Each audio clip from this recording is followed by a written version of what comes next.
He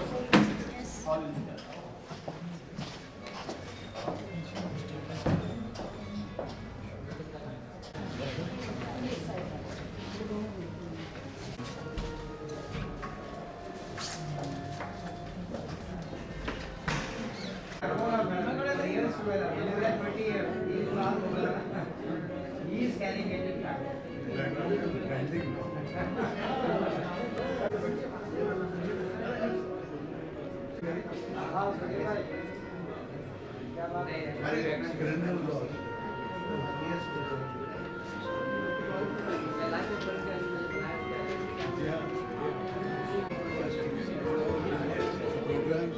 They take political.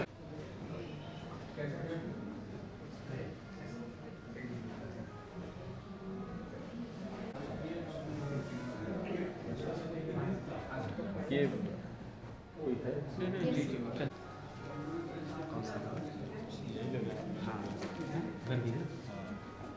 Chandramohan Kota 600 ना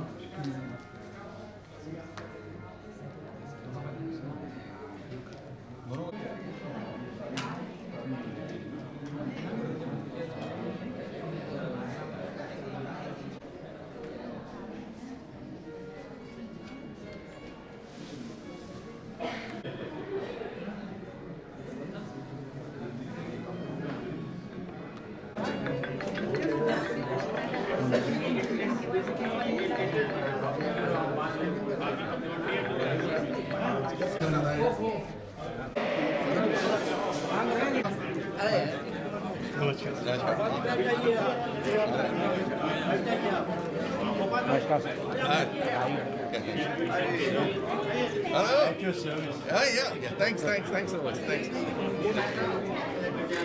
Okay. Hello.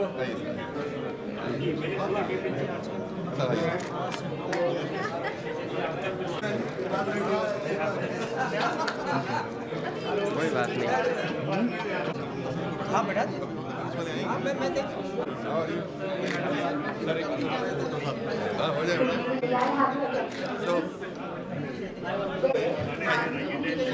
हाँ please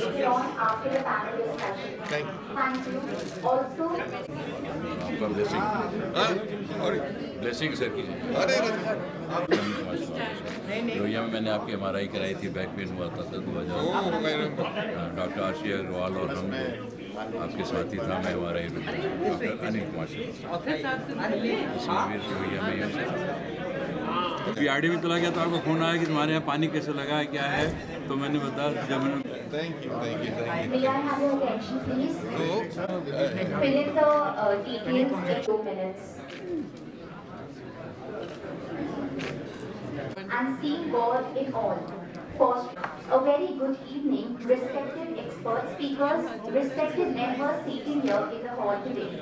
It is my privilege to welcome Mr. Chandra Prakash, Mrs. Kavita Pathak, Mr. Kiran Chopra, Mr. Arvind Mohan,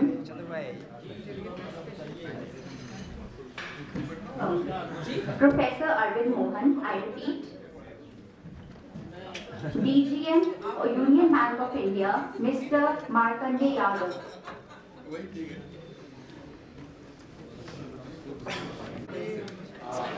Who managed to be associated to recite the vision and mission of LMA before the start of each program. So I would request the distinguished guest to please stand up for a minute of professionals contributing to make UP as Uttar Pradesh. Our mission is we sensitize and catalyze and communities to actualize their potential. Thank you very much. Please sit down. Good evening, ladies and gentlemen, distinguished guests. And as we all know, Mr. Alok Ranjan is not only a distinguished former bureaucrat, but also a remarkable individual who has consistently exemplified the practice in happiness, both in personal and professional life. During his illustrious career, particularly as Chief Secretary, I had the privilege of meeting him both in his office and in various engagements of Lucknow Management Association, where he served as president for 4 years. What always struck me about him was his unyielding positivity, whether navigating the complexities of governance or presiding over challenging discussions. Mr. Alok Ranjan had a way of disarming conflicts with his ever-present smile and calm demeanor. It therefore came as no surprise that even in his post-retirement life, he continues to inspire us. Happiness and well-being, and it dwells deep into a subject that is not only close to his heart, but also universally relevant. The book comprises that explore various dimensions of happiness. He has masterfully articulated the multifaceted tenure of happiness in a way that is both profound and readable. I will not delve further into the details of the book, as that is left best to him and the distinguished panelists who will engage Mr. Alok Ranjan in a stimulating discussion shortly. I will now briefly introduce our esteemed panelists, whom you already know. Dr. Arvind Mohan is an economist and Dean at the University of Lucknow. Professor Kavita Pathak, Director, Jeffria Institute of Management, who has supported Mr. Ranjan in teaching a course in Bra, a thriving entrepreneur who leads a world-class manufacturing unit and the proprietor of the renowned Universal Bookseller whom we know. Mr. Rajesh Kumar has not been able to come today, and we have Mr. Markan from Union Bank of India.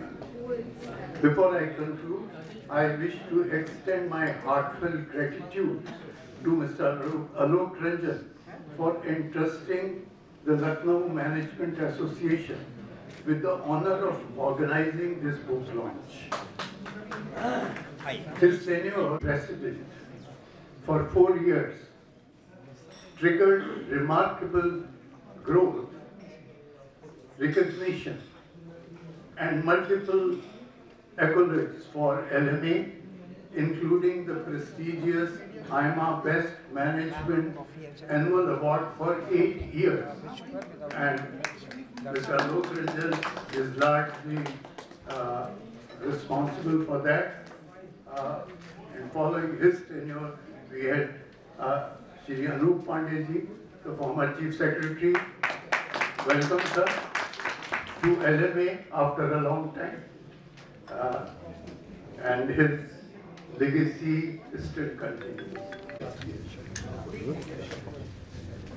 दोबारा करा देंगे थोड़ा सा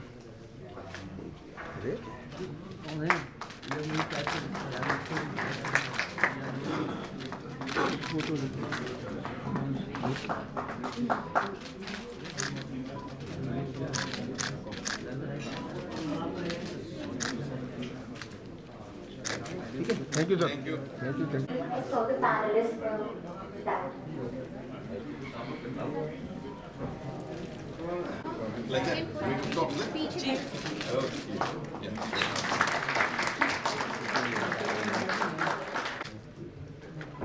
We have so many audience और तालियों की दुनिया profound message behind your book. There's a small selection over here. I would like to hand over the session to our moderator for today, Professor Arvind Mohan. To have known Alok Ranjan ji for a very, very long time. we have had a privilege of working together when I've been working with World Bank, and also for a number of UN assignments that we did together. I think most significant being that State Finance Commission has been making recommendations mostly for roads, etc. UN wanted that there should be some focus on the soft component, health, education, etc. Me and Alok Ranjan ji, we created a report and it was accepted almost in toto by the State Finance Commission, leading to recommendations worth tens of thousands of crores for soft components like health, education, etc. I think in last at least 20 odd years, there have been very few chief secretaries who could be compared to Alok Ranjan ji in terms of impact that he has generated, impact that he has had on Uttar Pradesh.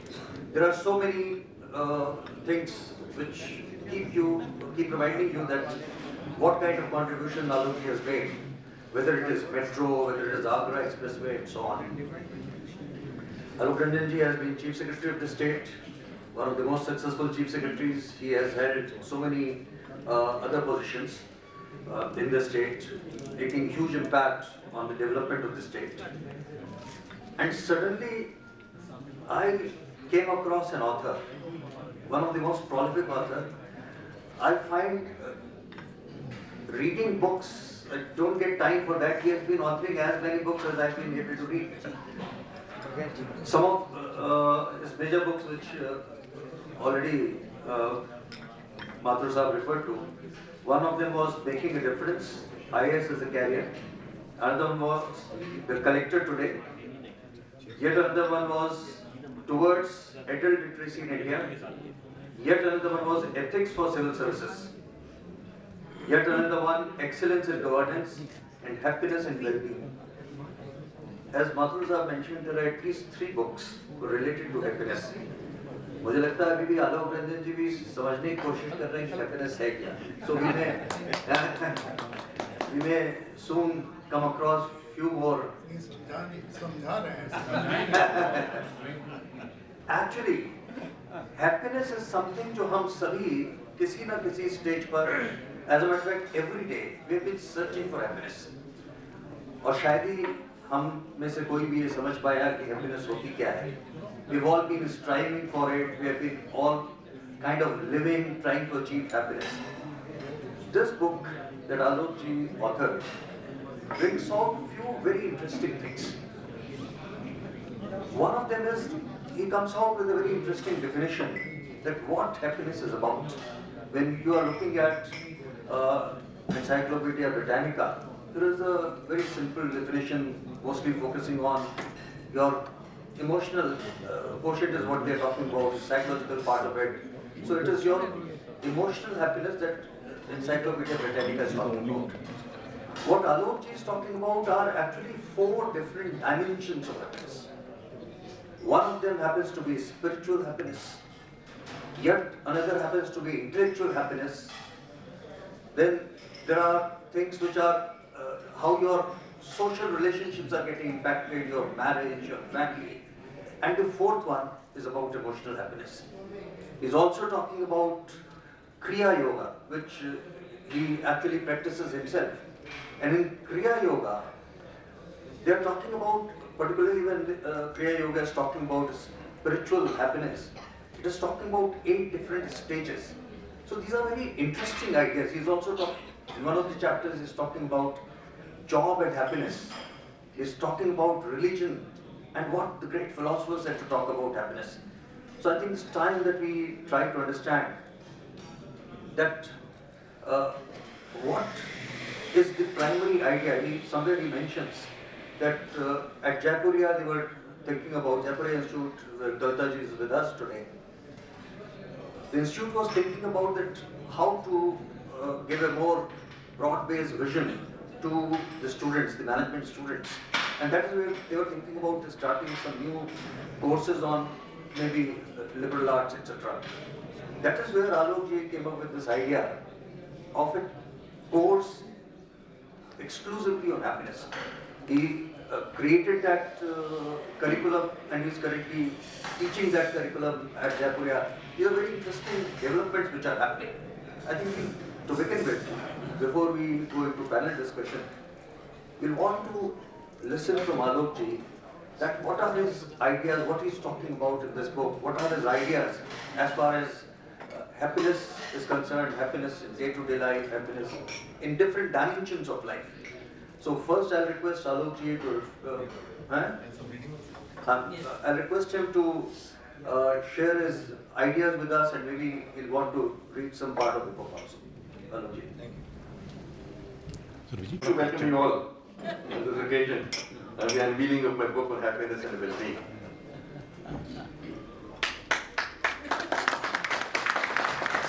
Isn't happiness something which everybody is running after? I think all of us sitting here in this hall, old, young, man, woman, anybody, one thing that they look for in their life always is happiness. That is the eternal quest of mankind. That is happiness, isn't it?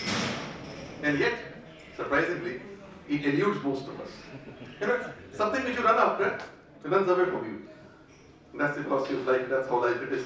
And that applies to happiness also. And when you run after happiness, happiness goes further and further away from you. And then slowly life comes to an end without ever having been able to achieve real happiness in life. Well, I must give credit to Dr. Kavita Pathak with the Japan Institute of Management for, giving birth to this book. And how this book came about, as Arvind Mohan mentioned, we were having a discussion in the Academic Council in Japan Institute of Management, where I am a member, and I suggested that in management education also, there should be more of an input of liberal arts. That's my sincere feeling. Because I've also done my management from Ahmedabad, I know what management is all about. So its emphasis is more on quantitative methods, emphasis on financial methods, on marketing and supply chain management and so on and so forth. I said it's more about the human aspect which we should be concerned, about a broad vision, and that comes from liberal arts. And she agreed with me. She said, yes, we're going to start liberal arts, offer liberal arts electives to our students. And she also said, why don't you do one? And somehow this idea came to mind that why not do something on happiness? Actually, why this idea came was because this kind of a course was once conducted in the Harvard University by Ben Shah, who's a very famous academician of Harvard. And he started this course on happiness, and he wrote in his book that he was surprised to find that the hall was overflowing and people were sitting on the ledge outside the hall coming to attend this course, and that was the kind of response he got. So taking the cue from that, I said this to Dr. Kavita Pathak, why not have a course on happiness? And she said, why not you do it? And I am not a professor or teacher for that way, but I took up the thing and did it. And then I designed a course, and there was a full 20-session course which I taught to the management students here in Jaipur. And I was surprised the kind of interest the students came. More than 100 students opted for the course, and they were so involved in the entire process all through. And they were discussing with me at each stage what happiness is all about, what it means to them, what their issues are, what their problems are. And then I realized this is a problem that everybody is facing. If everybody is so involved in this, so why not put it down in the form of a book? And that's how this book came about.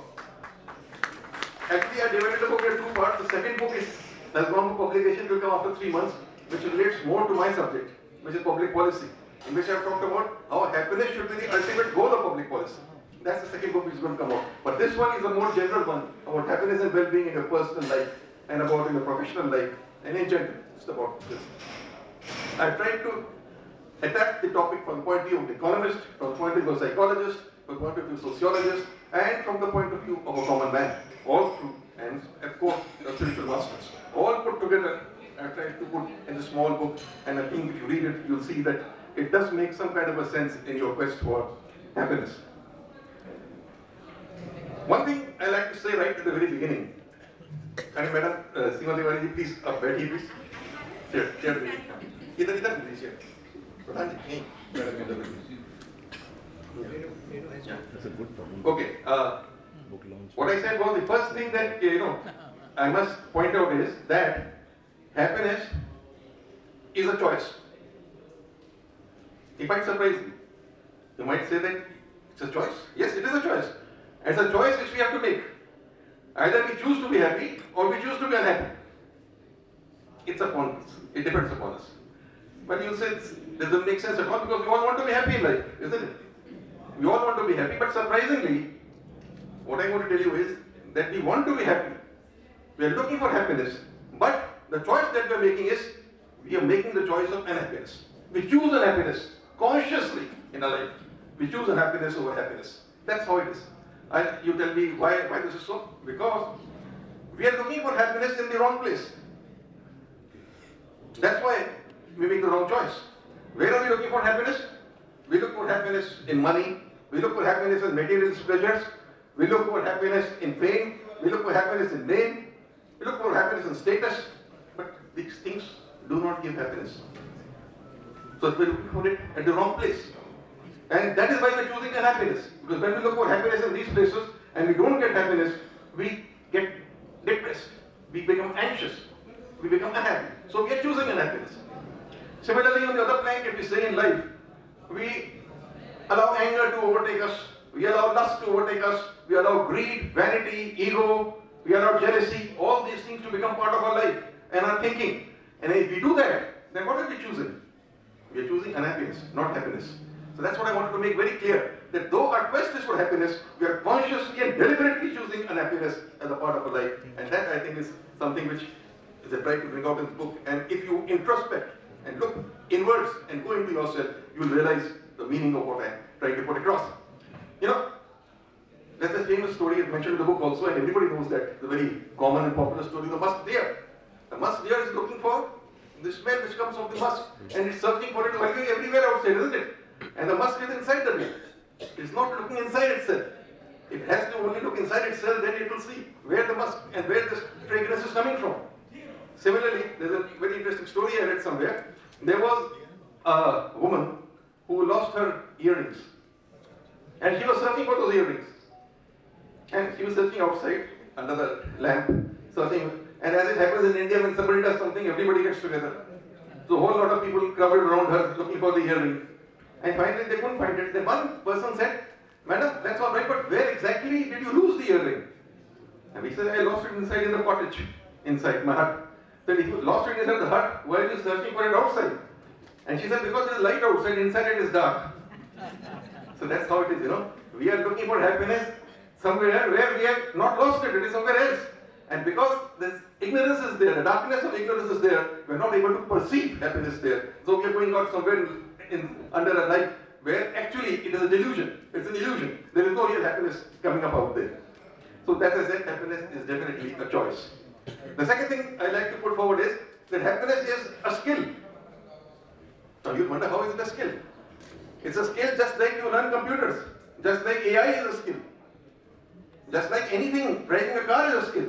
So also is happiness a skill. You can either train your mind to be happy or you can remain unhappy. It needs training. Your mind needs to be trained to become happy. So happiness is a skill. It's a skill set that you must, acquire. It doesn't come by itself. You must have constant effort to acquire this skill and become happy. So that's the second point I wanted to make. Further, as you know, it's very common, everybody understands that you will be happy if you live in the present. If you carry the baggage of the past and carry the anxiety of the future, happiness is not going to touch you at any time. This present way, sitting in this hall, I am speaking with you, this is all that matters. This is today, this is this moment. That is the happiest moment of life. Nothing beyond this, nothing before this. That's how we have to look at life, and you have to develop that kind of attitude. And if you do that, yes, then we'll be able to approach happiness. The next thing I want to make about happiness is that it is a state of mind. It's an attitude. Some people are, prone to be happy, and some people are prone to be unhappy. It depends on how they look upon life and how they face the challenges of life. In that connection, I'll just read out a little bit from my book and then try to explain it to you. Happiness is a state of mind.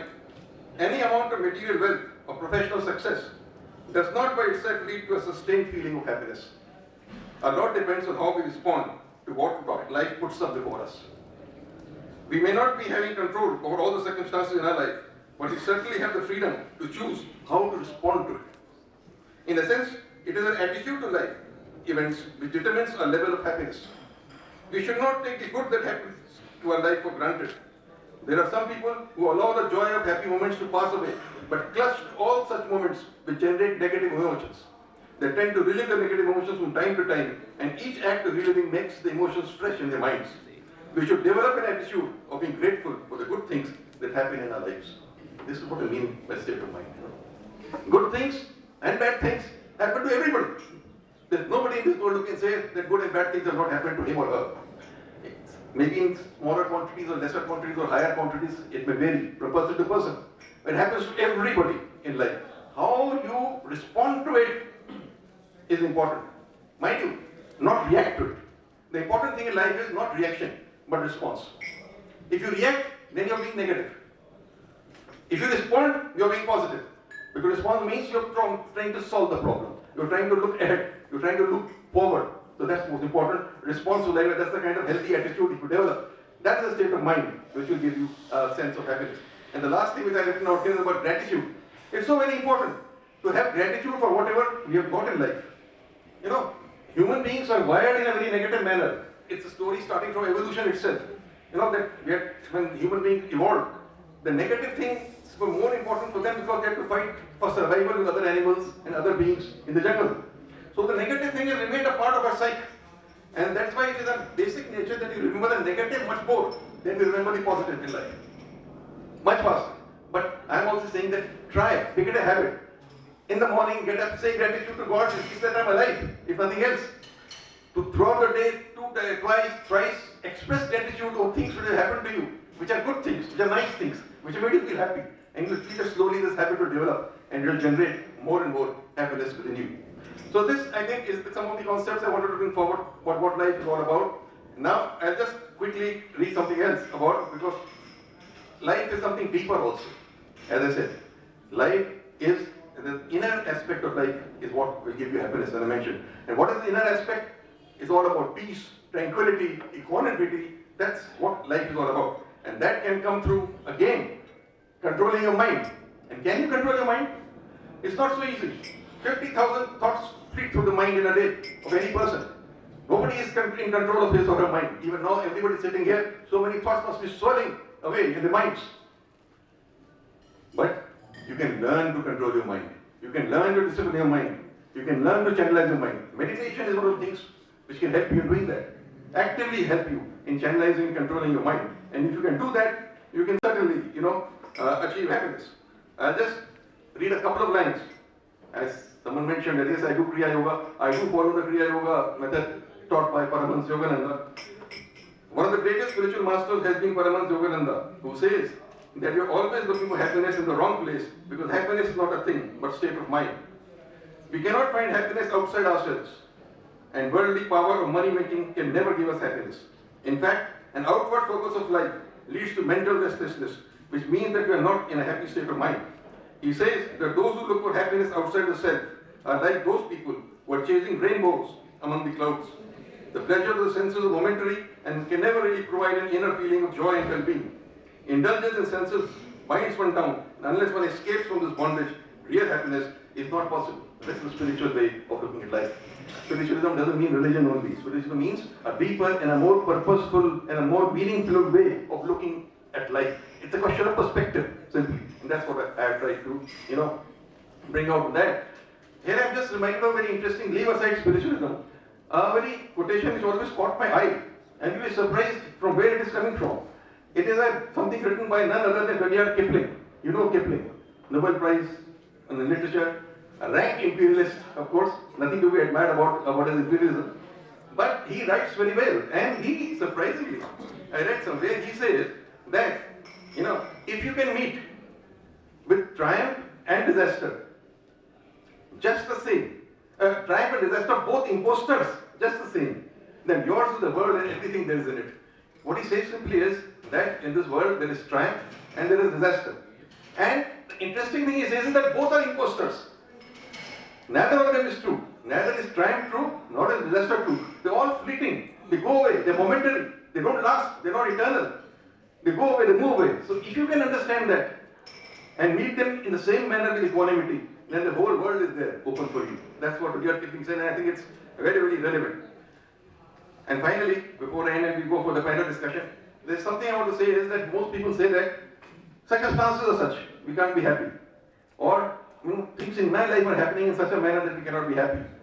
But studies have shown, there's research by psychologists and scientists have shown that actually 40% of our life, you can say, is in our hands. 50% can be genetic factors. Some people are more prone to be happy, some are less prone to be happy. 10% is because of circumstances. And 40% is in our hands. Voluntary action. It's our action by which we can determine that. And 40% is good enough, isn't it? 40% is good enough. You don't have to say that, bother about 50 or 10%.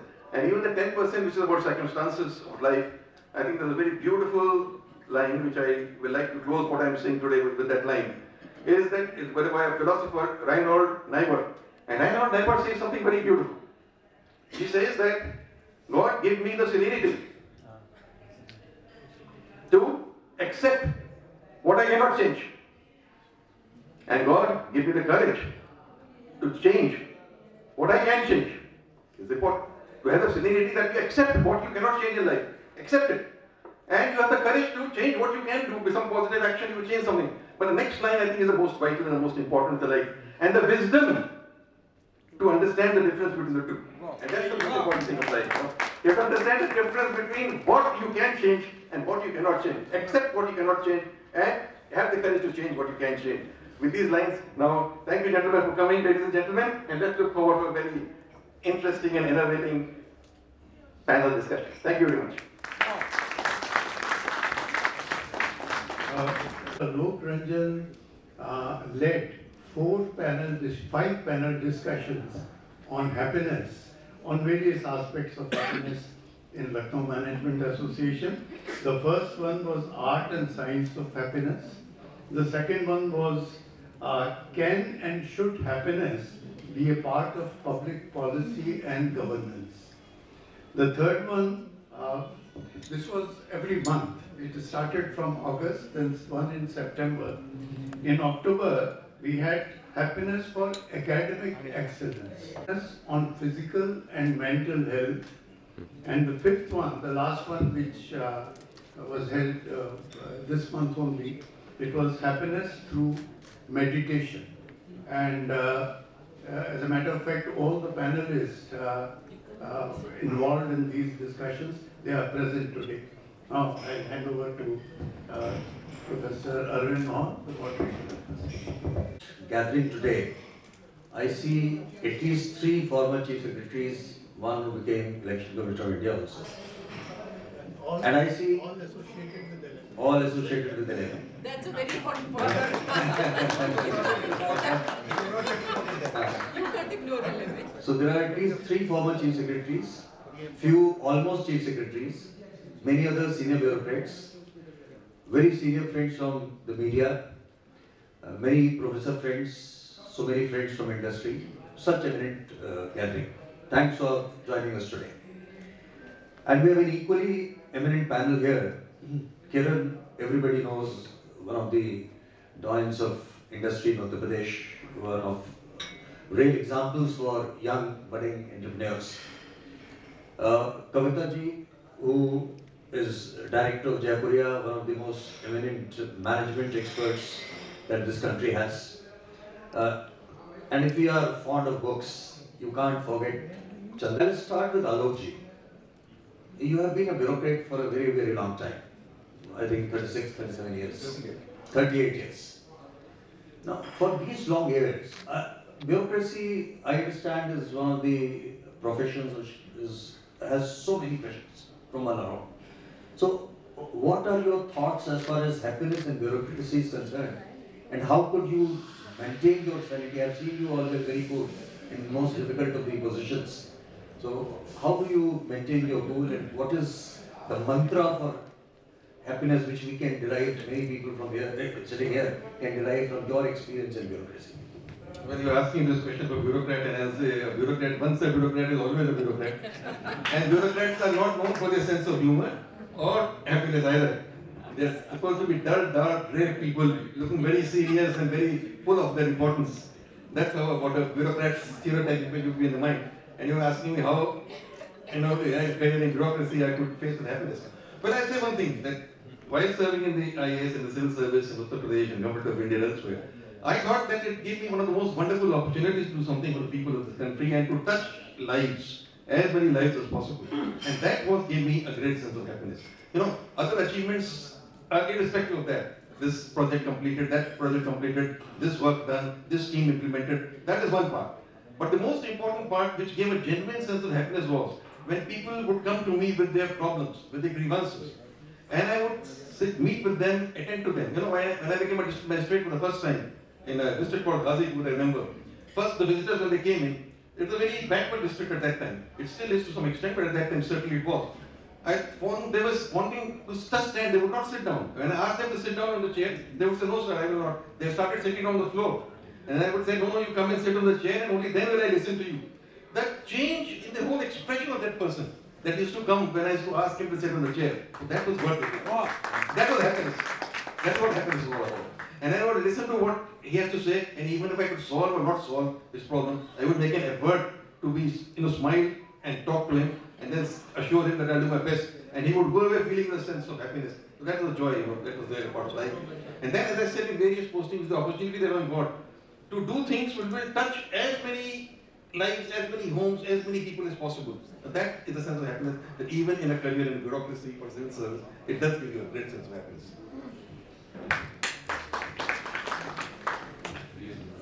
I'll move to Kiran. Kiran, you are from industry, manufacturing in particular, and we already have had discussions on your great journey as an entrepreneur, rising from a school student to one of the leading entrepreneurs here.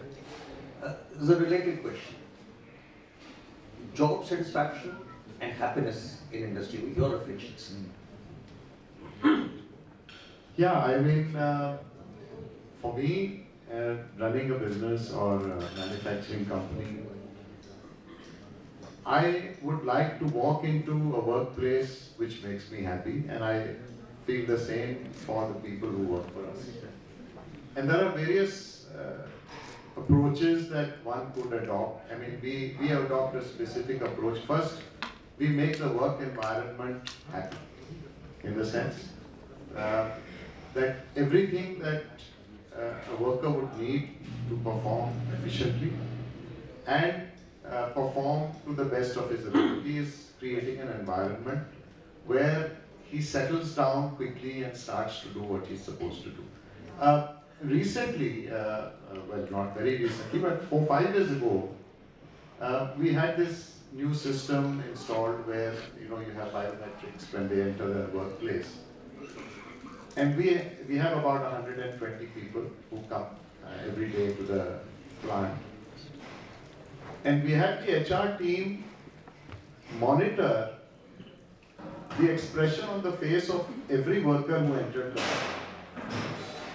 And we actually analyzed over a period of time that a large number of people did not have a smile on their face, which means when they were entering their workplace, they didn't look happy. Now, whether that was perhaps something that was a way of life for them, I don't know. But we started this process of interacting with each individual whom we felt had reason to be unhappy for whatever expression we caught on the camera. And over a period of time, we actually understood the reason for that expression and transformed each individual by going into a deep discussion with regard to whether it was family, whether it was health, whether it was finances.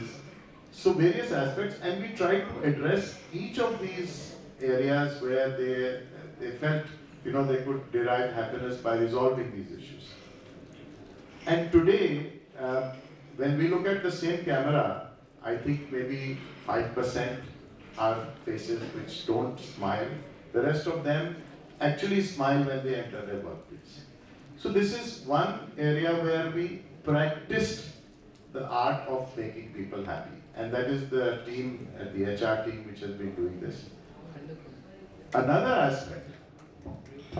aspect which we felt was important was following some ethics and work culture that I think endured over a period of time to make the workforce happy. For example, in our history of over 50 years of existence, we have never ever delayed the remuneration of any employee by even a day. That means even during the COVID period, I mean, the salaries were paid on the date it was due, which is the 7th of every month. And for over 5 decades, we have been doing this. Similarly, all our vendors who supply, and there may be over 100, have never been given their payments late by even a single day. Very good. Wow. So this culminates into a situation which makes the entire ecosystem within the company a happier one. So the employees who need the money more than I do as an owner get what they want when they do. So it's a combination of various processes, ethics. As Alok ji said, it's a state of mind, and that state of mind comes out of practicing. So that continuous practice to achieve certain levels of ethics is very crucial for an organization to have a happy working environment. So in terms of finding reasons to create happiness, well, there are so many every day. We take suggestions from our own employees as to what would make them happier. In the sense that if they are already happy working in the environment, if there is something that would improve and make them happier in their work environment, we take suggestions. For example, when we hire a new employee, the first 2 days is initiating him into the organization, telling him more about what we do, having him go around with the HR person to at least understand the philosophy behind what we do. And then, at the end of these 2 days, on the third day, we have a 5-minute meeting every morning to introduce these employees collectively to the entire team. And the encouragement and the sense of belonging that they derive out of this entire process is something that brings that smile on their face when they enter the workplace. So it's a process we follow, so we practice happiness. And I think in a workplace, it's a combination of several things. In fact, I mean, with your permission, sir, we measure AQI, or Air Quality Index. So can we take a poll and measure the HQI, the happiness quality index? So I'm going to ask a very simple question, and you just have to raise your hand if your answer is affirmative. How many of you sitting in this room get up in the morning with a smile on your face, a spring in your step, ready to face whatever challenges this world is going to throw at you? So we have a lot of happy people. Yes. And for those who did not raise their hands, you need to reboot, and you need to rethink, and you need to reconfigure your life and try to do something else. Very good. Very good. I'd just like to add something to what Kiran said and the question I've been asked. I've tried to, show in my book also that when people say that we want success in life, professional life in particular, people are looking for success, and they think that once they get success, they will get happiness. What I've tried to show in this book with examples is that it is the other way around. It is happiness which leads to success, and not success which leads to happiness. If you are happy and you are a happy team, if you are happy people working with you, you will be much more productive, you will do much better, you will get much better results. So it is happiness which leads to success, and not success which leads to happiness. Sir, before the next panelist, just a second. I had a question here. I can take it now, or I could maybe put it up later on. We could have it later also. an LMA publication on impact of employee happiness. Now, this is what Kiran alluded to just now. Impact of employee happiness on growth of a company. And this is a case study. So that publication is going to be released shortly. It comprises of a questionnaire with some 30-40 variables regarding happiness, what causes happiness or unhappiness in a company, and that we are going to. Mrs. Madhurima Pradhan, who created that happiness laboratory in Happiness Laboratory in Lucknow University was a part of this small research group. Thank you very much. And we are going to probably take up the next case study in Kiran's company. Exactly. I'll move to maybe to his kitab ki journey hai. Kavita ji, as has been mentioned in the book also, Alok ji has very much has mentioned in the book, that was the Academic Council which referred to creating new courses, and that is where Alok ji proposed this course. Now, I'll want you to maybe connect with the book and your experiences at this new course. How has it impacted the attitude, the approach of the students? And also, you are from the academia. So, what do you think is happiness in the academic institutions, happiness among students, and how is it different, if at all, from happiness in other work environments? Thank you. So, warm greetings to all luminaries on the dais, off the dais. Two questions. So I'll take the first one first. You said the course of happiness. Look, we were in a dilemma. When you launch something and package it into a structured course, there's always the risk of it converting into another academic unit, which the student will study and move on. But by the remarks and by the feedback we got on the course, we are given to understand that it opened a window for the students who took the course. So in that respect, I think the core learning outcome that people crystallize their understanding of happiness as a construct better than they would in the absence of the course. So the course to that extent has served the purpose and has been very well received. Coming to the second part and drawing upon what Kiranji has just said, the HR was looking at employees to see whether they were smiling faces or they were not. The first step to enforcing a happy workplace is to let people feel that they are seen. They are not being seen, but they are seen. Being seen is being monitored. Seen is that looked at as a human being, looked at as a bundle of emotion, who could erupt in a negative way on one day and come back on the track the next day, could have a terribly rough day one day and could be underperforming and be brilliant the next day. Post-COVID, I think each one of us have a great reason to celebrate in our lives. We are survivors of COVID. Some of us got COVID-19, some of us did not. But the population in this house is the one that has seen the onslaught of the pandemic and has seen the pandemic go. We have lived to tell the tale. And this is a very integral part when you say, number one, people not being seen in not just workplaces, but in academic institutions. How was it before COVID? How is it post-COVID? I'd like to share my narratives with you. Teachers were teachers, they were always the teachers, and if you have ever stood in a classroom, you know a professor has to exert tremendous emotional labor. You could have a divorce proceeding going on, but you got to engage the class and project enthusiasm because you are here in the business of creating human capital. Tremendous human labor. And pre-COVID, it was run-of-the-mill, business as usual.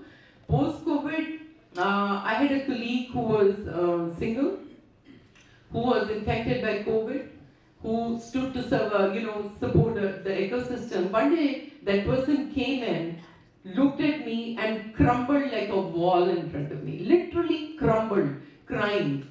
One, I have seen shrieking students on the phone. I have lost my father. My uncle is gone. The body of my father is not being given to us, due to COVID. We have survived a very, very, very strong exigency for the humankind. And we believe that it's business as usual. I'm sorry, it is not. We have changed at the core, a lot of us. We talked of the spiritual core, you said emotional core, the physical being, the intellectual growth and intellectual well-being. As a teacher, and as somebody who is responsible to appraise recruit and develop the teachers, I am more mindful of my boundaries. I am more mindful of how strongly I can apply pressure, when can I apply pressure, when to retreat from that pressure application, because people have become more vulnerable than they have been before. Minds have become, I wouldn't say weaker, but they have undergone the experiences that no generation before, no time before had. So in our institution, what we try and do, we do town halls with faculty and staff, we do picnics. I am a people's person, so those who know me that I wholeheartedly love people, so for who they are, just because they're there. In the corridors, talking to them, you're not looking good, क्या हो गया, कैसे है, आपस में आदत डालना, students को हमें बहुत संभालना पड़ा है, टूट रहे हैं, I mean, I can't even stand to define for you what is happening in those young minds. They're so vulnerable. And what are the vulnerabilities? Parental discord, financial exigencies, relationships going up and down, which you and I can laugh off, but to a young person it's a big thing, and employment opportunities going up and down. So bringing an environment of happiness, a course is doing its job, but will the course be enough? I'm challenged to think no. We, as parents in this house, I have a request to make. If you have a young one back home, if you are a young one back home, please think about more strong minds, more resilient hearts, and more happy home environment. We have started worrying too much all of a sudden. I see parents calling me, head of the institution, that the meal was not up to the mark.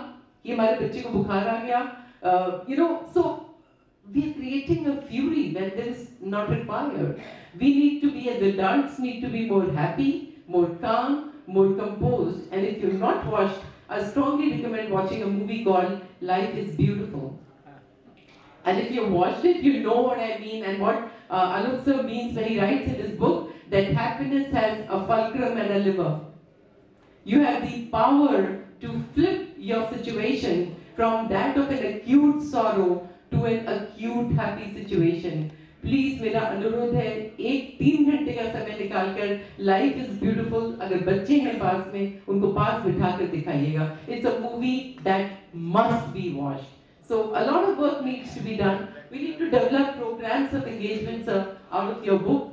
That's the next step. Training programs for teachers, for administrative staff. There's so much of work to be done. I'm glad we are taking the essential first steps in that direction. Thank you for doing this. Lovely. What about public policy, sir?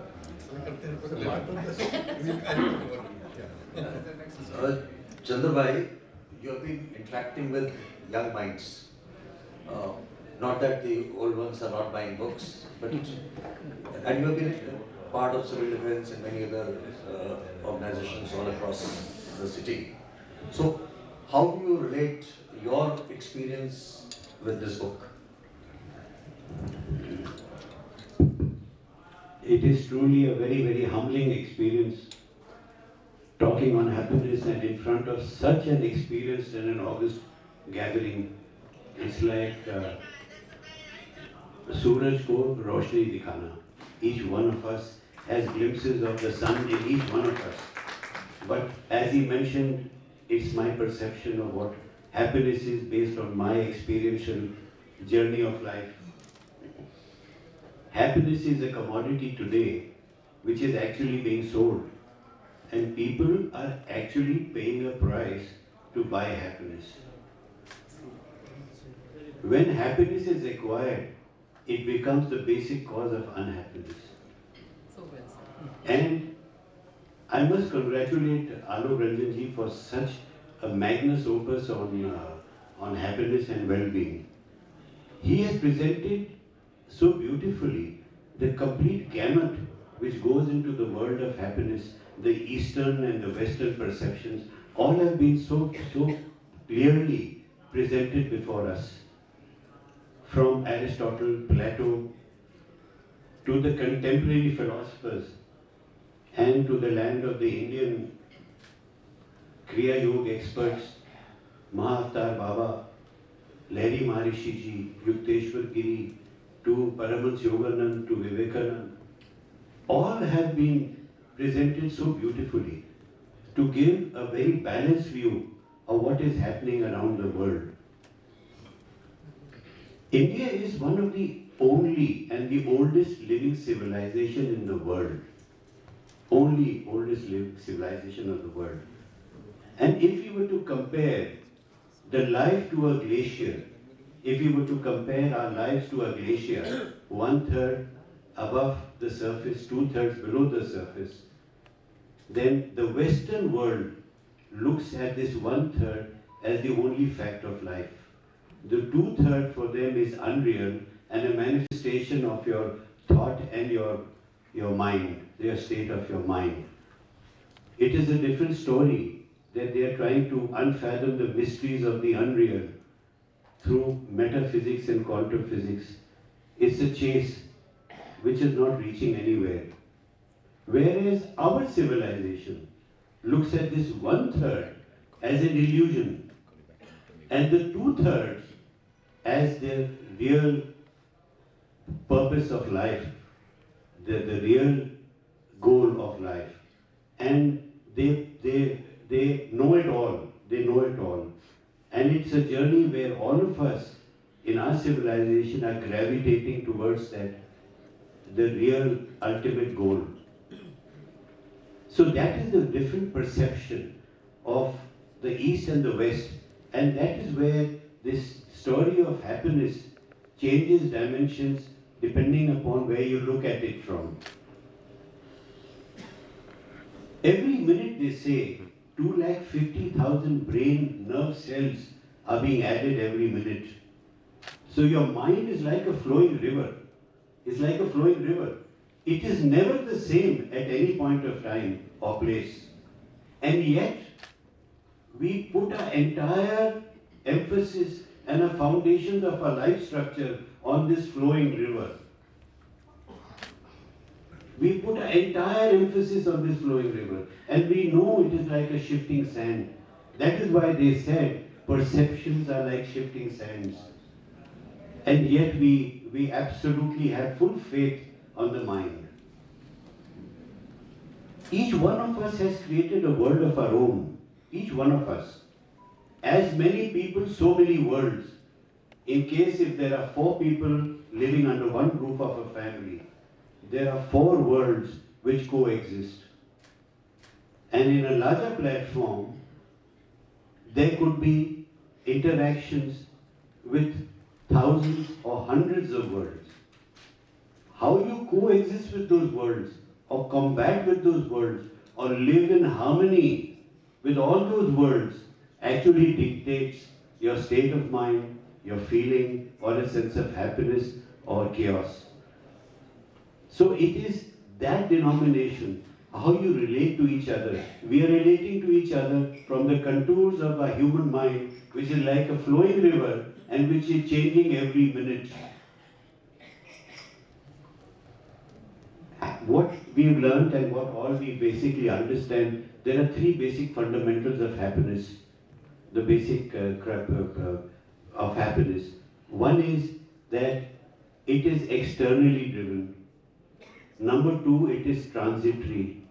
Third is, it's a state of mind or a feeling. So then, it's only temporary. These things are all temporary. We talk of sustainability. Sustainability came into the scene of the human existence through sustainable development and all that. Everything is sustainable.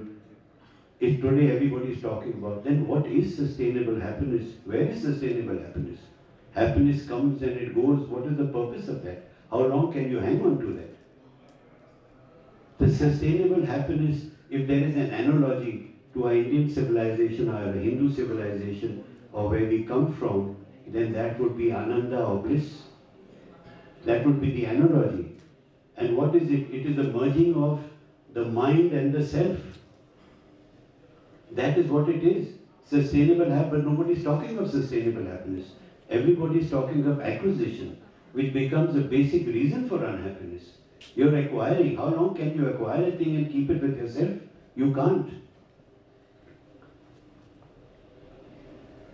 When happiness is chased in a natural way, it becomes an intoxicating journey. Because it's your happiness is your natural state. The journey from the mind to the self is the journey from disharmony to harmony, from insecurity to security, and from chaos to ananda or bliss, and the place where all worlds collapse into one world, our world, as one world. That is what true happiness is. True happiness is not a commodity, it's a byproduct on your journey to the self. It's a byproduct. We don't chase happiness, we chase our natural state, and happiness is a byproduct. This is my perception, and I figured out 2 chapters, and I'm very happy that my perception got validated by this paragraph so well encrypted in this book. But one of the passages has already been read out, so I'm very happy that we think alike. It's a small paragraph which I will just read out. The second paragraph which I have identified. In Hindu philosophy, happiness is equated with a feeling of bliss, which is what one should aim to achieve in life. It says that the mind is constantly restless and it suffers from an undercurrent of discord. The great Indian saint Adi Shankaracharya said that it is the human mind which is the root of all disorder. Yet we know that the mind is the greatest blessing given to us by God and can be a creator of great harmony and happiness in our lives if we can control it and utilize it in a proper manner. For this, we need to raise the level of our self-awareness. So it is within. What we are chasing is within. So I'm very grateful for God. I think with such eminent panel, I'll maybe take a couple of questions from the panel. I'll start with Mr. A.K. Gupta, who himself has been Chief Secretary of Uttar Pradesh. Thank you so much. The issue came to my mind when Kiran was speaking about the happiness in the industrial sector, but I'm sure it applies to every sector. And it's based on something which came about very, just about, I think, 10-15 days. Staring at your wife on Sundays. I think it's a very important aspect, and unless you are contented in your family, if you can take care of your family, there's nothing that can give you any happiness. I mean, any amount of success in your workplace would be a lot if you are not happy in your family. It's not just an observation, but I think some light from Alok, who is himself a very successful person. Thank you. I only wanted to answer, you said that about staring at you. So the point is very well taken, sir, that there was a study which is still going on, done by Harvard University, sir. And Harvard University took a survey of 725 people who were born way back in the 1930s and 40s. And for the last 75 years or so, they've been studying these people. Some people became, somebody became a president of the United States also. Somebody was a very successful businessman. Somebody became a criminal. Somebody was a failure. Somebody was a success. And they mapped their entire lives and try and find out at each stage what exactly made them happy. Was it success? Was it money? Was it fame? Was it prestige? What made them happy? And then Harvard study came to the conclusion what you're saying just now. Ultimately, it is social relationships which give you the maximum happiness. And in social relationships also, it is the quality of the social relationships which give you the maximum happiness. Your good quality of social relationship is the surest guarantee of happiness in life. And that has been brought about in this. And Sir, I'll just share with you. Recently I read a book called Together, written by none other than Vivek Murthy, sir. I think you're all familiar with Vivek Murthy, Surgeon General of the United States. He's the Chief Health Advisor of USA. His book on Together, and he himself says that when I try to analyze what are the major problems facing the people in USA and major health issue, he doesn't talk about cancer. He doesn't talk about heart issues. He doesn't talk about any other, disease. He says the major issue facing the people and the major problem is that of loneliness. And he talks a lot about loneliness, he says, and how loneliness, is making people so unhappy all over the United States and all over the world. And it's it's a scourge which must be handled, which must be tackled. Because people who are so lonely, they're desperate, this is leading to anger, it is leading to frustration, it is leading to depression, anxiety, and so on and so forth. And they all talk about that. And so I just end by that. There is a very beautiful song in Hindi, which I always really like very much, sung by Talat Mahmood, sir. And that song has a line, it's a beautiful line, which it always strikes a chord in my heart. And I think it applies to everybody. It says, Dam bhar ke liye meri duniya mein chale aao. I think that's the ultimate concept of life, sir. And the loneliness is all about that. Every human being, every person sitting here or outside, I think it's just craving for that one thing, that dam bhar ke liye, just peek into my world, peek inside me and see what I am looking for. What are my, feelings, what are my emotions, what am I getting? Everybody is searching for that, and he's not getting. That is real loneliness which is encountered in this world. Because in this world now, all relationships have become transactional. As somebody pointed out, it's a commodity to be bought and sold.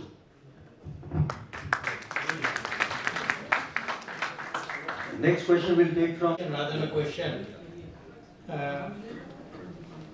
I worked with Shri Alok Ranjan when he was the Chief Secretary. I worked under him, and probably I would say that was the happiest period of my There are bosses who sustain happiness, and there are bosses who generate happiness. He belongs to the latter category. And coming to public administrations, or even as Kiran was mentioning, industries. Well, I think that all of us, our time after 9 a.m. is our boss's time. Similarly, our happiness is dependent on the happiness or unhappiness that the boss generates. Now that is something, not a control variable. So howsoever hard you try to maintain your happiness, if the boss is not good, so then there will be problem. And unfortunately, there is a school of thought, both in administration as well as in public sector, as well as private sector also, that efficiency of the subordinate depends on the pressure that you create on him. That is something very unfortunate. And you make him unhappy, disturb his work-life balance, and probably in many countries now people are going for 4 days a week. Here there are people who are thinking of 90 hours. 90 hours, 7 days a week. I mean, how can you be happy? I mean, I would request Alok Ranjan ji maybe to suggest some way out. Okay. There's some question, yeah. Sir मेरा question थोड़ा सा टेढ़ा है और सीधा भी है। मेरा क्वेश्चन ये सर, हम लोग मार्केटिंग के जमाने देना चाहते हैं और जो हैप्पीनेस और वेलबीइंग लाइफ के लिए बहुत अच्छा प्रोटीन प्रोडक्ट है, ये कहाँ मिलेगा और किस दुकान से मिलेगा बता दीजिए sir. Okay, sir, Review again has been a very sustainable. Yeah. Thank you. I think let's आपका अंदर होगा और जब अंदर मिल जाएगी तो आप बांटते रहेंगे प्रसाद की तरह दुनिया में, जैसे ये बांट रहे हैं। Chaudhary Sahab has been Secretary with Government of India. So. Thank you for the opportunity. As was said by the LMA President, I'm a prolific writer, and this is a serial writer. And he's always taken up intellectual challenges. So congratulations to you, sir, first of all, for writing this lovely book.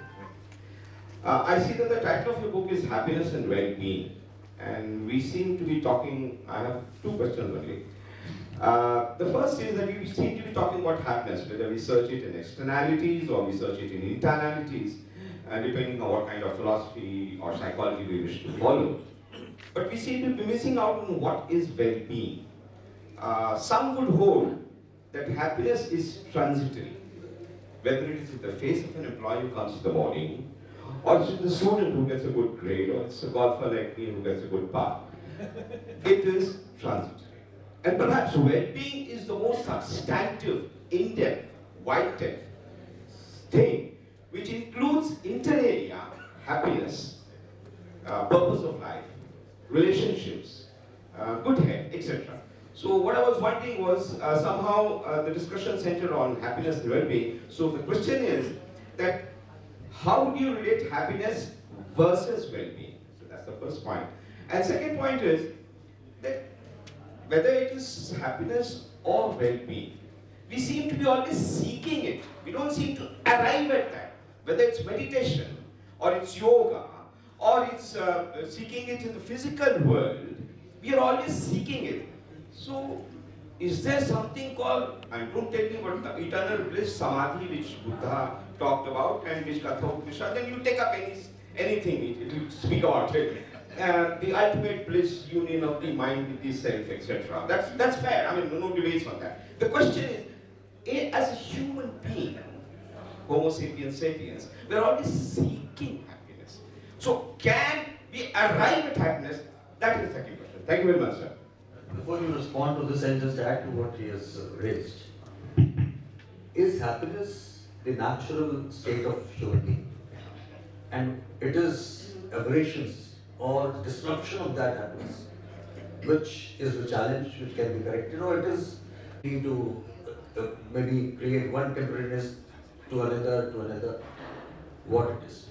Yeah, I think you in a way answered what has been raised. Happiness is an innate part of our nature. It is within us, always. It is a natural thing. The natural way of our life is to be happy.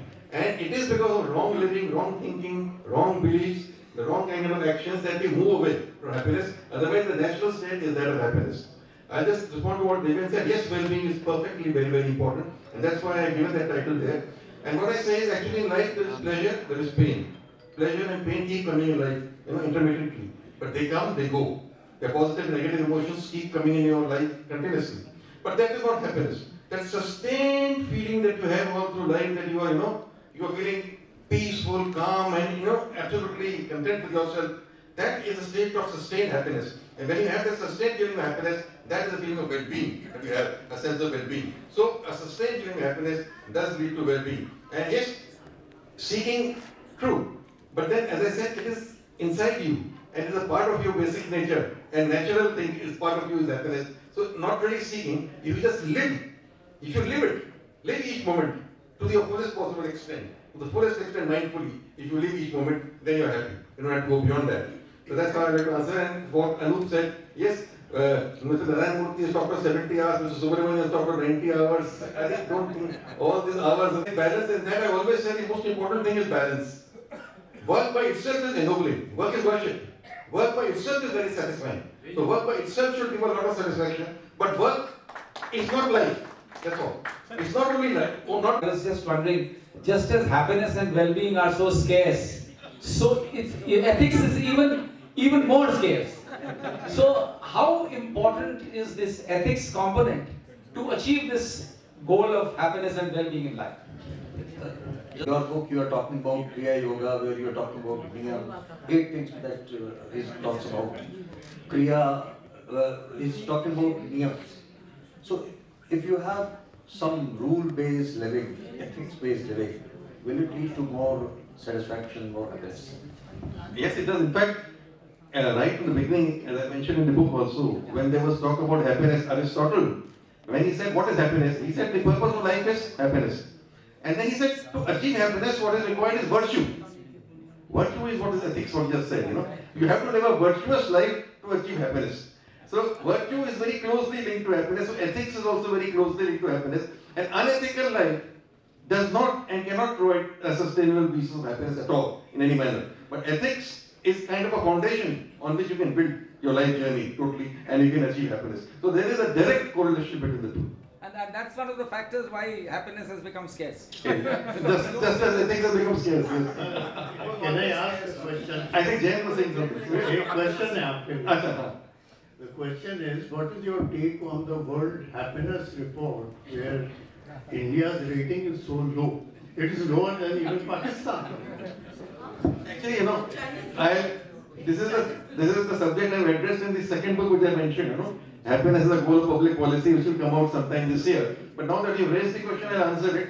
The World Happiness Reports have been started in 2011 onwards, and they have been ranking the countries on the basis of happiness index, which is based on the Gallup poll, a survey on various parameters, which is conducted all over the world.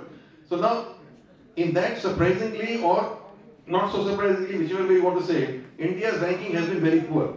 Even the last one, India was ranked 129th out of 140 countries. We are the bottom 10 of the, And as he said, Pakistan ahead of us, yes, that also I don't accept.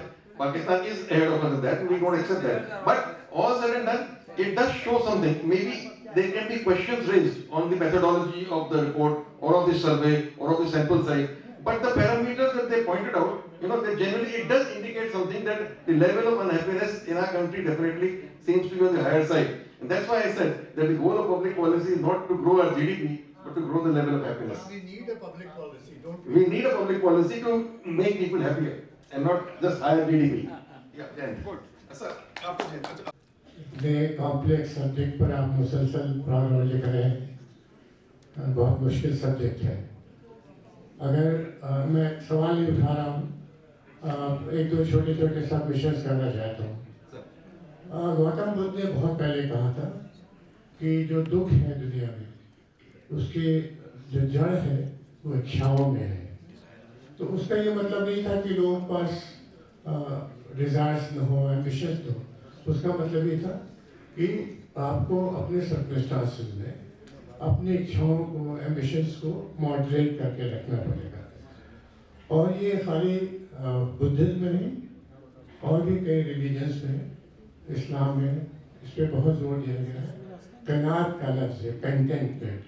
और जो modern writers हैं happiness पे, वो सब इस पे agreeable है कि बिना ज़िंदगी में कंटेंटमेंट के, जब तक आप ये तय न करने के बाद हमें इसके आगे एम्बिशंस को नहीं ले जाना है, बहुत मुश्किल होता है कि आप खुश रह सकें.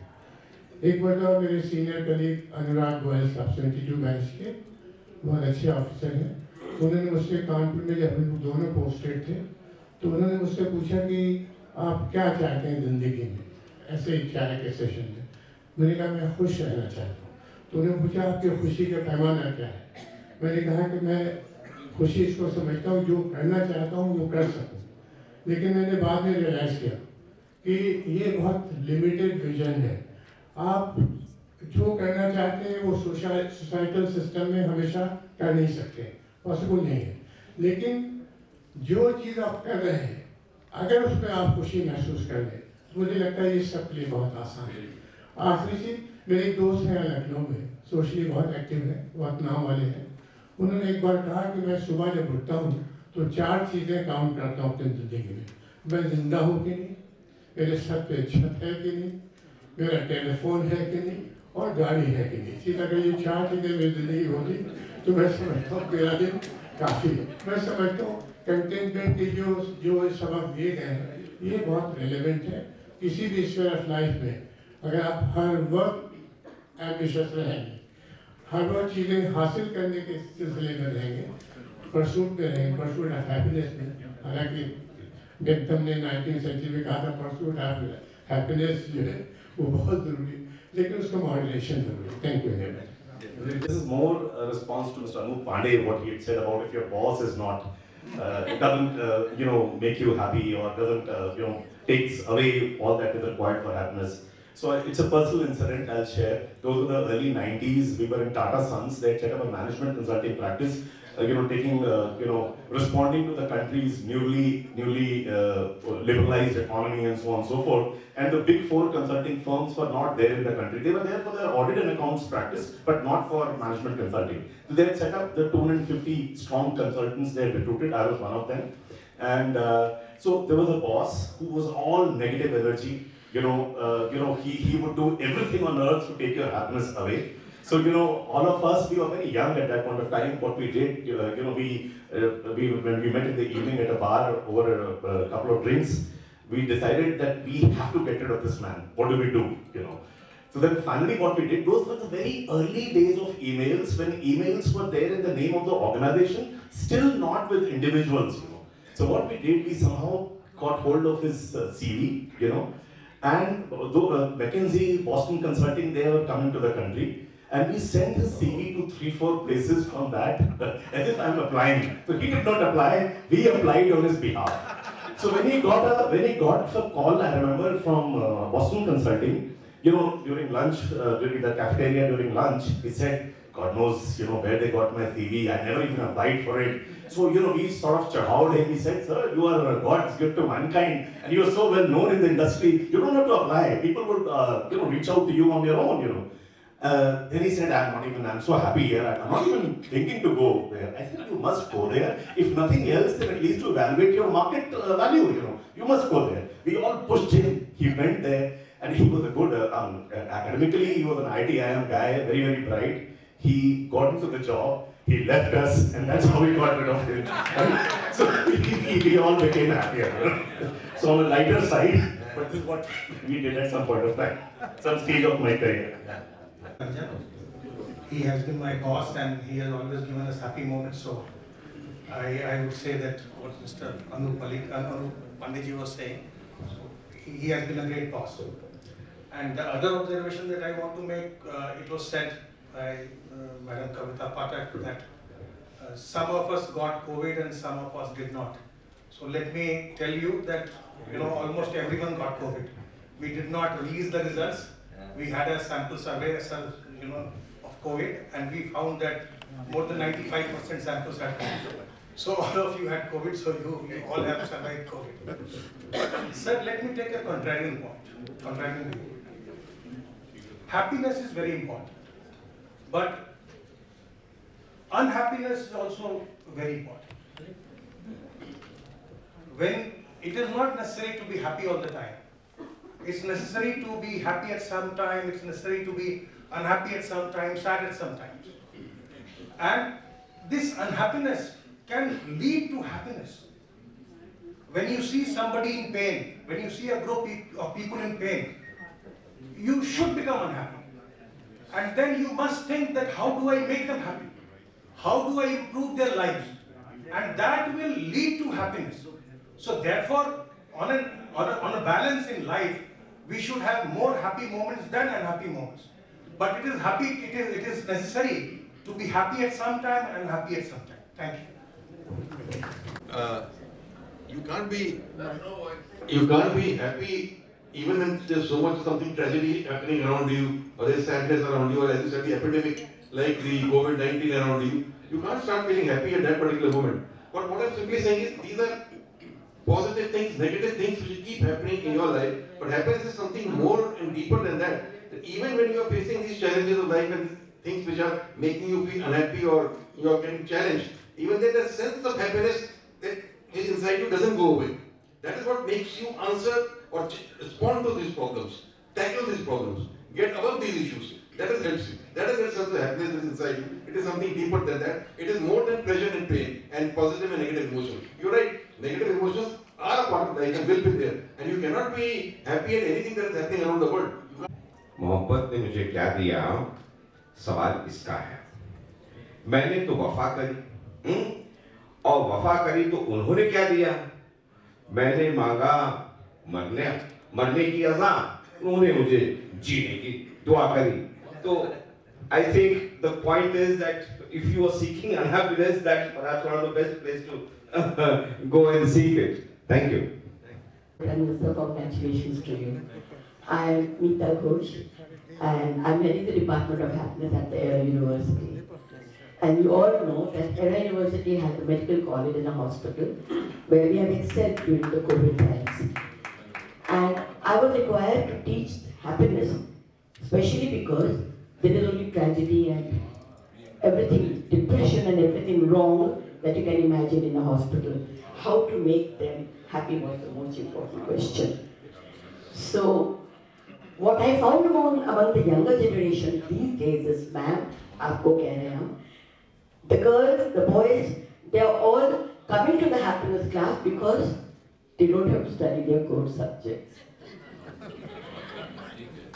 They are coming to the class because I tell them no books, no textbooks, nothing. We will have activities, we will have games, we will talk about happiness.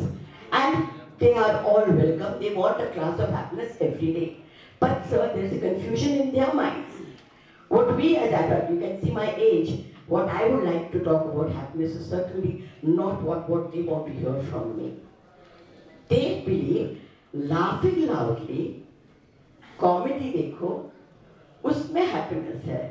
They mix up with delight, they mix up with pleasure, they mix up with all those emotions that has not reached happiness. And that is where the question mark is coming.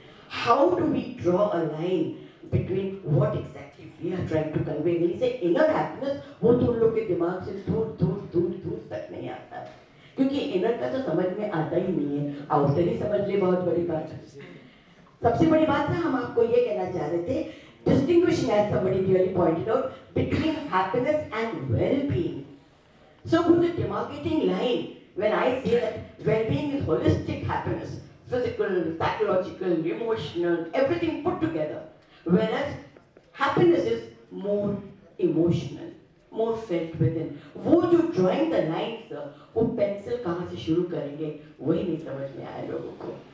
ये चीज़ हम लोग face कर रहे हैं. And I think all of us who are here, it becomes our moral responsibility, whether at home or outside, to be able to tell them, hold the pencil and where to start the line. Thanks, sir.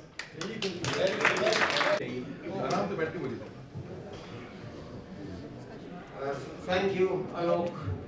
अच्छा, आलोक बड़े काबिल आदमी ही मालूम होना चाहिए सबको और बड़े होशियार हैं. आए पता नहीं क्या क्या और मुख से चित तो रहे ही हैं और हैप्पी नजर आते हैं. ये बड़ा इम्पोर्टेंट है. हाँ, ये नजर आते हैं. पर्सनैलिटी है हैप्पीनेस की, अंदर से झलकता है. बहुत जरूरी है. थैंक यू वेरी मच आलोक. बहुत ही कामयाब आपका आज का लॉन्च हुआ है. Thank you. I think we had a question from. And these are some fleeting thoughts, but they are all grouped. One of them is definitely grouped, and the second I'll take a chance. So I was thinking, and they belong to the same time of history also. This one, जो अभी आपने बताया था, वो जो Italian ने जो movie बनाई थी, ये Life is Beautiful. So the three exemplars which I am giving from my memory, they are real examples. These things happen in the darkest time of human history, and it has needed a lot of bravery. And it has called for a lot of bravery for the protagonists and the antagonists, not the antagonists that way, but for the antagonists to have brought up those themes. So, एक तो आपकी यही थी, life is beautiful, जिसमें कि ये बच्चा, this kid of 6 years or 4 years old, he under very, very adverse circumstances beats all the odds and ensures that his father does what he is able to do in that, wants to do in that concentration camp. This is a real example. And why it happened? Because the community also was with him and sided with him, and someone who was very trained in the art of Hollywood movies was able to bring it onto the screen. So my point being that it is also important that it should be able to be exhibited so that others can learn from it and can use it for the greater good. The examples which we are thinking, which we are talking about, these are too constrained.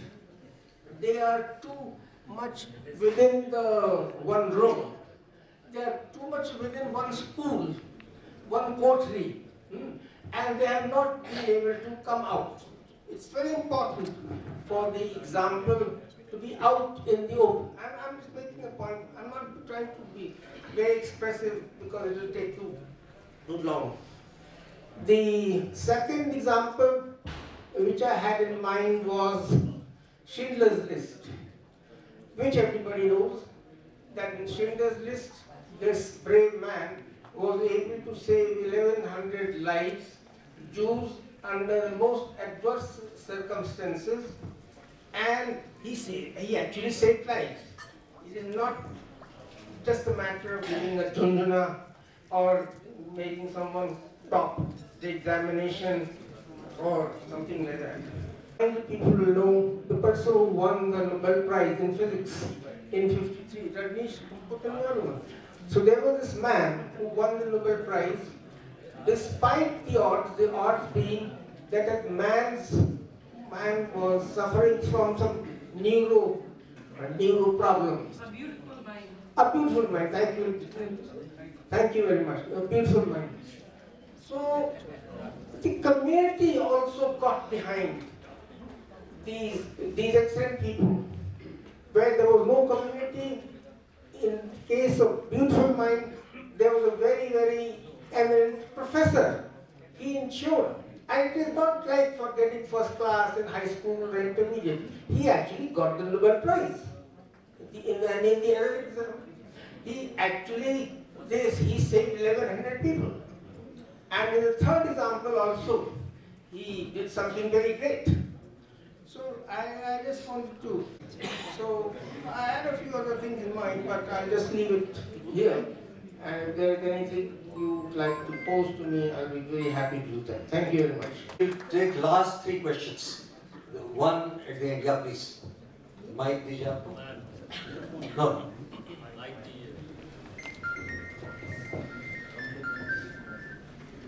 Thank you everyone. शब्द सीखने लायक था and आलोक जी से तो बड़ी पुरानी मुलाकात है and आपकी किताब पढ़ने के लिए हम सब बेताब हैं। कुछ चीज़ें, बहुत सारी चीज़ें बोलने और समझने के लिए हैं, पर एक दो चीज़ ही पे तवज्जो दूंगी। मेरी जर्नी भी साइकोलॉजी से स्टार्ट हुई और अभी भी साइकोलॉजी में है, बट अभी मेरा centre of focus happiness and mental health and wellbeing है। तो कुछ लोग बोल रहे थे वेलबींग एंड हैप्पीनेस का क्या रिलेशन है। तो अगर थोड़ा सा देखा जाए तो happiness is stimulator and wellbeing is an outcome. Wellbeing जो है वो हैप्पीनेस का आउटकम है, नॉट अदरवाइज। हालांकि वेलबींग, मेंटल हेल्थ सभी कुछ इंटरचेंजेबली यूज होता है and it's okay to be used interchangeably and it also adds to your mental health. Happiness is inner, search inside is important, but as Mr. Ranjan also said, that 50%, 40% is said to be genetics. So what is this genetics? Genetics is actually your ecosystem, your learning, your values, and your collective consciousness which is coming from your ancestors. And actually, that becomes a pattern, that becomes a habit. तो बहुत बार you need to change this habit, you need to break this pattern, and a lot of times it is not possible to do it yourself. Just like जैसे अभी आपने कहा कि कहाँ मिलेगी, पूछा था ना आपने।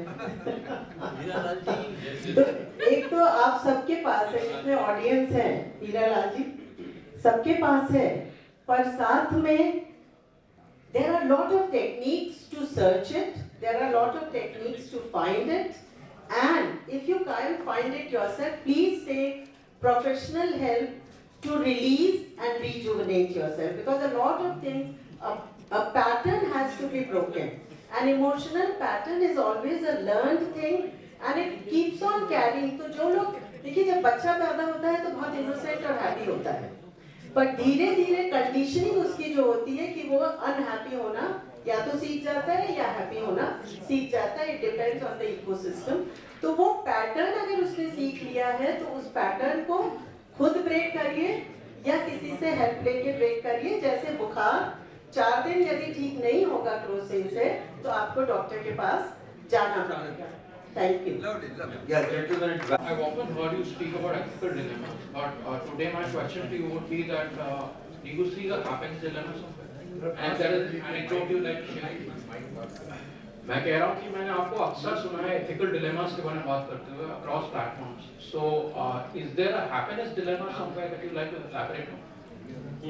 Any anecdote that you feel? The anecdote apart, I can only say what I mentioned in the beginning. What happiness is a dilemma, in fact, because as I said, it's a choice basically. And when you're making that choice, right, there are things which can make you happy, which will make you unhappy. And the dilemma is there, how you make that right kind of choice, which will sustain and give you that level of happiness. Very often we are choosing the wrong thing. And because we think that is the right thing, we go for that. That is the dilemma. Dilemma comes because we think it is the right thing and we are following it. But it gives us happiness rather than give us happiness. That's it. And secondly, are there any takeaways from the book that you take apart? Yeah, it is that you can be happy. Institute of Management with Sir, and he was mentor in the truest sense. So one anecdote that I'd like to share was when we were evaluating the presentations being given by students, and as a teacher, over a period of time, I have become a little more critical, I would say, and I was evaluating, but Sir's approach was very different, and it taught me to look for the positive point. He said, even if they are not including everything which is required to be presented, at least they are studying the World Happiness Report. They know that there is something like that and they are going through it. So yes, they may not be, today's generation may not be going through the everything or may know about everything that happiness is all about, but definitely we have to give them positive points. We have to look at the positive side of this generation, because in our times we had very less distractions. This generation is managing when there are so many distractions, and if they are able to do a little bit in the middle of all that is happening, it's creditable. Let's not take the credit away from that. So sir, I learned as a teacher to look at the positive side of my students and not always be critical. And second thing that I'd like to highlight here is that I work as a counseling psychologist, and a lot of people ask me, don't you get unhappy listening to the problems and the unhappiness of the people who come and consult you? So yes, I used to initially, but later on I learned, and I learned to be happy. And the way was that, one, I'm helping them, I'm helping another fellow human being to be able to tackle their problems in a better way. And second thing, I have gratitude in my heart that I am given so much to be happy, and I'm not facing as many problems as these people are facing in their lives. So yes, happiness is a state of mind, and we have to look for it within, and definitely if we look properly, we'll find the answer. Thank you so much. Yeah, please. Mike, दीजिए आपको. Last two questions. आप और इसके बाद आप sir, मेरा question थोड़ा सा मजाक वाला है. कहते हैं कि ज्यादा खुश नहीं रहना चाहिए, तो मेरा कभी ज्यादा हैप्पी दिखूंगा तो ये मुझे अनहैप्पी कर देंगे. तो मतलब हैप्पीनेस अंदर से ही होना चाहिए, बाहर से भी दिखना चाहिए. तो ये थोड़ा सा क्वेश्चन है और साथ में चैलेंज भी है. ये अपनी वाइफ से पूछ लीजिए.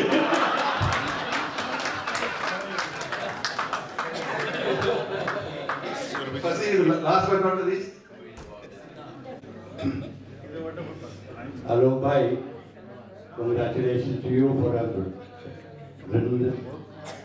Hello. लेकिन अगर आप ना भी लिखते तो the smile that you wear on your face and that जो मैं पिछले 30 साल से देख रहा हूँ, that was a sufficient validation of what you actually are. खुश हैं, happy हैं, सुखी हैं. I wonder if there is any combat soldier here. The beauty of our service is that we have institutionalized happiness in the form of humor. The whole world knows us by humor in uniform, and books have been written. Or it is a fact, it's a very potent kind of a tool that we have to lead men into some very adverse conditions, in very adverse situations. You go 10, you come back 8. But it is this humor that binds us. There's a binary relationship, जैसे आपने कहा था कि unhappiness और happiness में बड़ी binary है. अगर वो है तो ये है, वो नहीं है तो भी ये है. तो हम लोग की जिंदगी में बहुत आया है. I recall some काफी दिनों की बात है. It was some 35 years ago. I was sitting in Uri, detached as a battery commander, quick reaction artillery commander, and हमारे OPs deployed थे. I had my boys sitting there with me, guarding a nala, Uri nala, and the best part was कि I saw a little ruffle in the boys because firing होती थी, गोली चलती थी, ये होता था, and I felt कि अब इनको क्या किया जाए, कैसे. And secondly, हम रोज शाम को पेट्रोल भेजते थे और वो सुबह लौट के आते थे हमारे पास. So my biggest happiness was sitting on the radio set कि भाई हमारे जितने गए थे वापस आ गए सब. That was my happiness, and that continued for 1.5 years, sir. Daily का ये रूटीन था. बीच में कुछ खबर आई कि कुछ, since we were all armed, one realized कि the boys can go berserk also because गांव है, गांव में आप पेट्रोलिंग कर रहे हैं, there are girls there. तो हम अब हमारे समझ में नहीं आया कि इनको कैसे कंट्रोल करा जाए. तो हमने क्या किया कि वहाँ पे एक I had a friend in the engineers company, उससे मैंने थोड़ी सी सिरमिट लेके और एक प्लिंथ बना के और वहाँ पे हमने कहा दिस इज आवर मंदिर. अब यहाँ पे एक टूटा सा हारमोनियम था हम लोगों के पास. हमने कहा इसमें अपने भजन गाओ, कीर्तन गाओ, गाना गाओ, जो करना है यहाँ बैठ के गाओ. So that kept them away from all that crap, and we were generally very happy. बहुत खुश रहते थे सब. Although हमारे ऊपर एक ब्लेम आ गया था वहाँ से उरी के गांव से हमें खबर मिली. हमारे सूबेदार साहब ने बोला कि साहब खबर चली हुई है कि एक मुस्लिम ऑफिसर आए हैं, उन्होंने एक मंदिर बनवा दिया है. तो हमने कहा कि सूबेदार साहब को उनको जाके बोलो कि खाली मुस्लिम ऑफिसर नहीं आए, कश्मीरी मुस्लिम आए हैं, उन्होंने मंदिर बनवाया. So these things used to spread. जवानों में हैप्पीनेस होती थी और and we sort of monotony तोड़ने के लिए हम आप वही कहना चाह रहे हैं कि दैट द एडवर्सिटी में अगर हैप्पीनेस ढूंढनी तो फौज में आइए. देखिए there's plenty of it. आप एक छोटी सी हम एग्जाम्पल देते हैं. दिवाली होली थी, शाम थी, एंड ये हुआ कि आज बड़ा खाना है. यूजुअल हैप्पीनेस का एक एक्सप्रेशन होता है बड़ा खाना. बड़ा खाना हो गया and I ordered a free issue of rum. एक फ्री इशू हो गई. लोग गाना वाना गा रहे थे, खुश थे, जनरली हैप्पी. हमें पता नहीं क्या जोश आया, हमने एक और ऑर्डर कर दिया. हमने ठीक है एक और दे दो यार, एक और, let the boys have one more rum. एक और दिया. थोड़ी देर के बाद हमारा सूबेदार में इधर आके बोलता साहब जवान बहुत हैप्पी हो गए, अब आप निकल दीजिए. What I am saying is that you have to find, like आपने जो कहा, Happiness is the commodity that lies inside you. आप ढूंढ लीजिए तो आपके पास है, और नहीं तो रोते रहो यार, जिंदगी में रोते हुए आए थे, रोते हुए जाना है।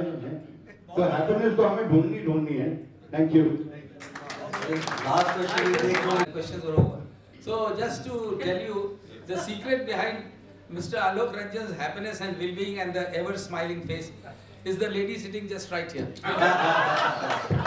For writing the book, in a lighter vein, I just want to know, I'm curious to know, were you happier writing the book when you were in the process of writing the draft, or when it was completed, it has already hit the bookshelves? Thank you.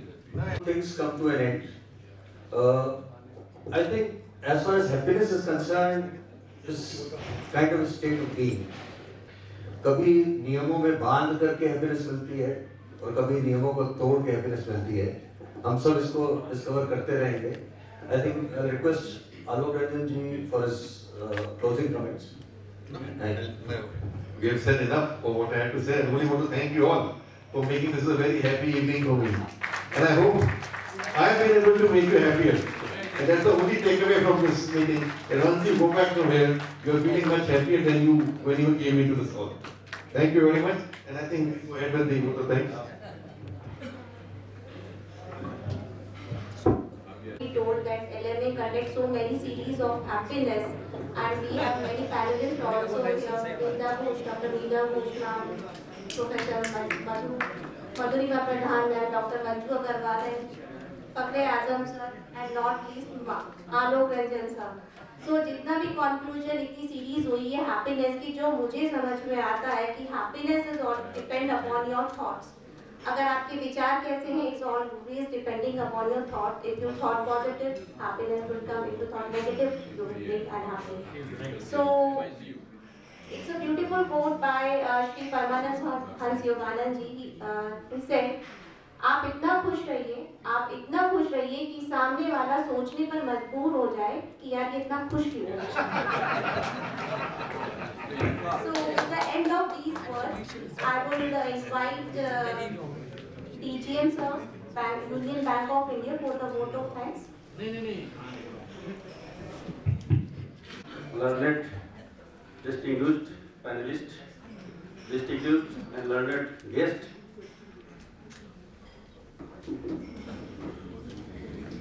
Union Bank is really very much thankful to you, sir, that you have given us opportunity to connect with this program.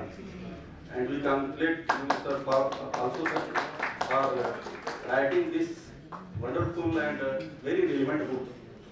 It really need of the hour and need of the time. Our generally banks are go to the places where some business is generated. We are here for the first time. We are on a platform where happiness and well-being is discussed. And really, sir, these 2 hours जो हमने यहाँ invest किए हैं, that is most important investment of my life. I feel so, because happiness, we know what kind of happiness. Everyone is happy, everyone is unhappy. But what constitutes happiness? And as you said, sir, it is our choice. And by choice, it is not a simple thing. What we choose, that is most important. I will not take much time, sir. I think would like to mention 3 points about this book. Second page, you have written, this book is dedicated to all those who want to be happy. Most important line in the book, I think so. And the second thing is, sir, that is very relevant for my bank also. Happiness on the job. Because we are, every organization, as a distinguished panel also discussed, private sector, public sector, everywhere this problem is there. So that is very much relevant topic for my bank also. And third thing, sir, which was discussed about happiness index. I think after reading this book, happiness index of this country may improve. Very good.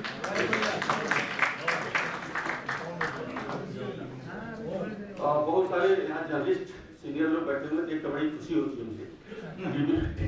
TV पर हम लोग देखा करते थे उनको, कभी radio सुनते हैं, पर सामने देख करके अपना जो खुशी होती है, जैसे आलोक सर को आप लोग बोल रहे हैं, इसका चेहरा ही हमेशा मुस्कुराता हुआ रहता है।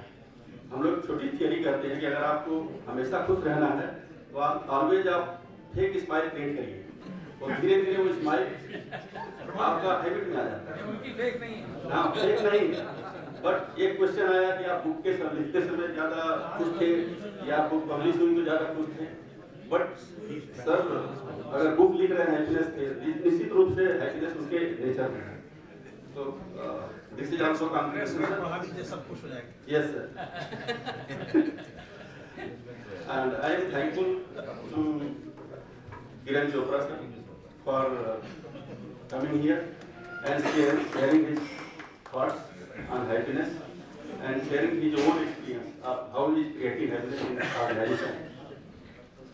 I am thankful for Kavita Pathak madam. We all know Jatiya Institute of Management. Actually, one of my daughter is has done MBA from this school, so I am very much connected to it. And Chandra Prakash sir, universal book हम लोग किताबों को जा जाके खरीदते थे पर देखा नहीं था, तो बड़ा अच्छा लगा sir. Arvind Mohan sir, professor university of Lucknow, moderator भी है सर, एंड रियली जिस तरह से उन्होंने पर्सपेक्टिव क्रिएट किया इस डिस्कशन को, वो बहुत ही ब्यूटीफुल था। And AK Mathur sir, vice president Lucknow management association का हम शुक्रगुजार हैं कि शुरू में पूरा इंट्रोडक्शन सर ने बहुत ही इस तरह से दिया कि subject was totally out and everyone was able to ask relevant and some very good questions. I am thankful to all esteemed guest. पूरा खचाखच भरा है। आलोक सर का इसमें अक्स दिखता है मुझे कि इतने लोग उनको चाहने वाले हैं जो अपना इम्पोर्टेंट टाइम निकाल के आप सबके लिए भी तो यहाँ पर आप आए फॉर एवरीवन। यस, इतना टाइम दिया आप लोगों ने और बहुत सा अच्छे क्वेश्चन पूछे, और निश्चित रूप से ये जो डिस्कशन है उसके बाद हमारा perspective regarding happiness and wellbeing थोड़ा सा कहीं कहीं उसमें करेक्शन आएगा, मॉडिफिकेशन आएगा, सम न्यू एंगल्स ऐड हो सकते हैं। And ultimately, I thank the hotel management for providing this beautiful place to organize this program. Thank you all, sir. Thank you. Happiness depends on the boss. Thank you so much, sir, for your kind words. So I would like to call upon Mr. A.K. Mathur, sir, Senior Vice President, Now further I like to चश्मा है ऊपर ही रहेगा।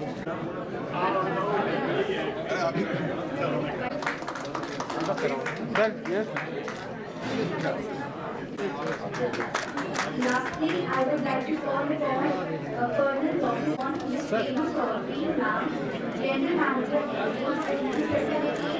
PGM Union Bank. So we have a book back side of the. I will request to please. Mother की कभी कोई नहीं करता। Market में लिखते हैं।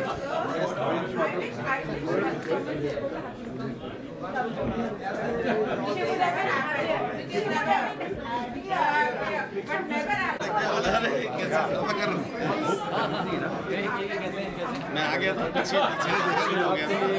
मैं Pranshu Yogesh Mishra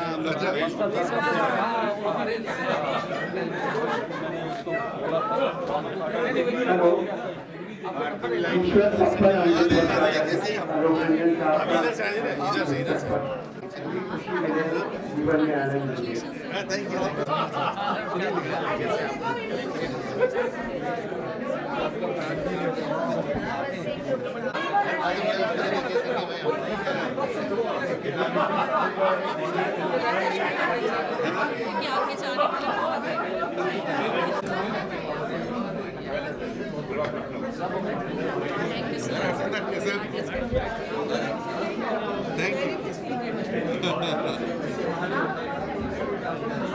request everyone to please join for a cup of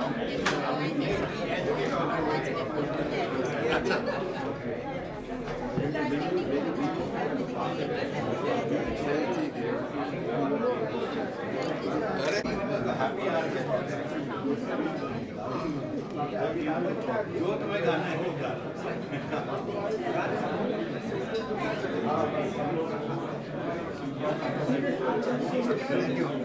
Hello.